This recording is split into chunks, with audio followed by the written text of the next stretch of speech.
গতকালকে মাইলস্টোন স্কুলের দুর্ঘটনার সময় কিছু দোকানদার 2 লিটার পানির বোতলের দাম নিয়েছে তারা 600 টাকা। আবার কিছু কিছু রিক্সা চালক দেখলাম 100 টাকার ভাড়া নিচ্ছে 1000 টাকা। আপনি চিন্তা করতে পারেন যে এতগুলো বাচ্চা মারা যাচ্ছে, এরপরেও এই মানুষের হৃদয়ে বিন্দু মাত্র কোনো দয়া হচ্ছে না। এরা কবে মানুষ হবে আপনি বলতে পারেন? এতগুলো স্টুডেন্টের জীবন যেখানে শেষ হয়ে যাচ্ছে, সেই সময় তারা এই ধরনের অমানবিক কাজ করতেছে। অথচ দেখেন এই মেহরিন চৌধুরী নামের শিক্ষিকা, যিনি তার স্টুডেন্টদেরকে বাঁচানোর জন্য নিজের জীবনকে বিলিয়ে দিয়েছে, তিনি বলছেন আমি একজন মানুষ দুনিয়া থেকে চলে গেলে তাতে কোনো ক্ষতি হবে না, কিন্তু আমার এই ফুটন্ত ফুল, আমার স্টুডেন্ট, আমার ছাত্ররা যদি দুনিয়া থেকে বিদায় হয়ে যায়, এটা আমি শিক্ষিকা হিসেবে কখনো মেনে নিতে পারি না। তার হাজবেন্ড জিজ্ঞেস করলো যে তোমার বাসায় তো 2টা সন্তান আছে, তুমি একবারও কি তাদের কথা চিন্তা করলা না? তুমি স্টুডেন্টদের কথা চিন্তা করলা? তখন তিনি তার স্বামীকে বলছেন, দেখো এই কঠিন সময় আমি বাচ্চাদেরকে ফেলে নিজের জীবন নিয়ে পালাতে পারতাম, কিন্তু আমি যখন দেখলাম আমার বাচ্চারা, আমার স্টুডেন্টরা আমার চোখের সামনে শেষ হয়ে যাচ্ছে,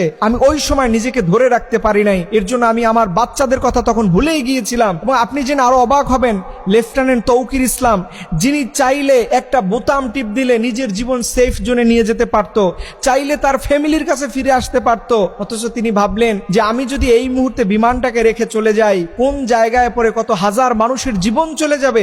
এই চিন্তা ভাবনা করে পাইলট শেষ বিন্দু পর্যন্ত বিমানের মধ্যে ছিলেন, তার সুযোগ ছিল বেঁচে ফেরার, কিন্তু তিনি ফিরলেন না। তিনি সেই জায়গাতে নিজের জীবন দিয়ে এ দেশের মানুষকে রক্ষা করলেন। অথচ আমরা আসলে কোন মানসিকতার গল্প বলি, অথচ দেখেন দিনে দিনে আমরা কোন মানুষে পরিণত হই। সামান্য 30 টাকা এক বোতলের পানির দাম, সেই পানির মায়া আমরা ছাড়তে পারি না। যেখানে 40, 50, 100 টাকা একটা রিক্সাওয়ালার দাম হয়, যেখানে আমরা খুশি হয়ে অনেক রিক্সাওয়ালার বোনাস দেই, অথচ এই কাজটা তারা কিভাবে করলো? এই বিপদের মধ্যে আমরা কিছু বিষয় দেখলাম, কিছু মানুষ সেলফি তোলার জন্য সমানে দাঁড়িয়ে থাকে, অ্যাম্বুলেন্সকে সাইড দিচ্ছে না। আবার আজকে আমরা দেখলাম যে আমাদের গভর্নমেন্ট সে সাহায্য নেওয়ার জন্য ফেসবুকে স্ট্যাটাস দিচ্ছে, এই দুর্ঘটনায় যারা আক্রান্ত হয়েছে তাদের সাহায্যের জন্য সরকারি ফান্ডে আপনারা জমা দেন।